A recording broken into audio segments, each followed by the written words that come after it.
In the heart of Gaza, where once laughter echoed through the streets, today the sounds of war drown out the innocence of childhood.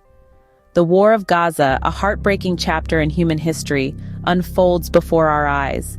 Here the sky doesn't sprinkle raindrops but rains destruction.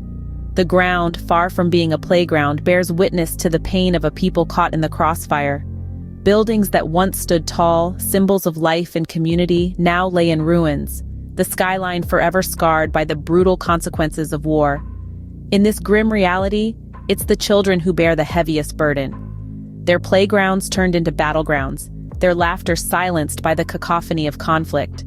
But amidst the chaos, it is the children who bear the heaviest burden. Innocent souls robbed of their laughter, their dreams shattered by the harsh reality of conflict. Buildings that once stood tall, symbols of life and community, now reduced to rubble. The skyline forever scarred by the brutal consequences of war.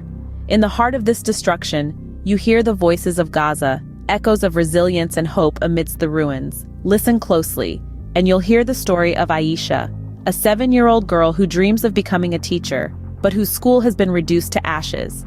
Despite the fear, she clings to her textbooks, her hope for a brighter future undimmed.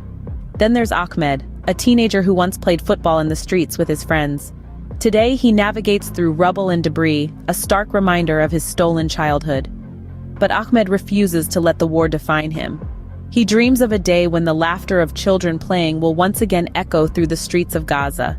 Their voices are joined by those of their parents, who despite the devastation cling to hope.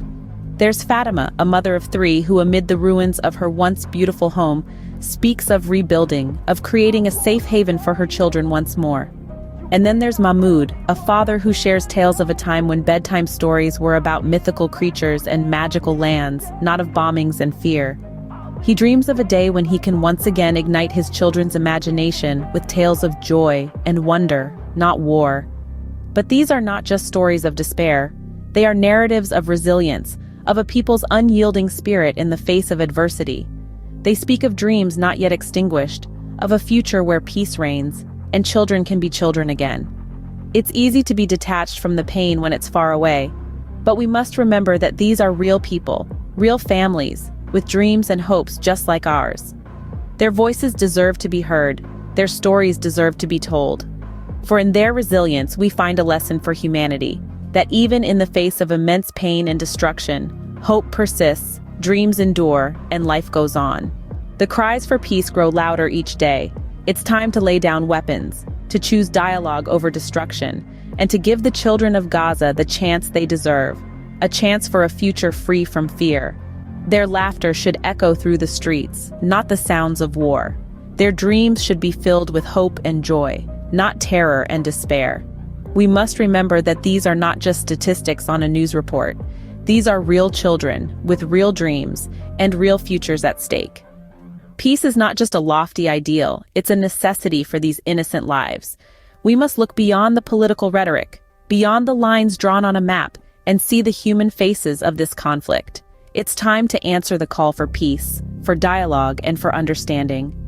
In the darkest of times, humanity can still shine. Let us stand together, regardless of borders, and work towards a future where every child can experience the joy of a peaceful childhood.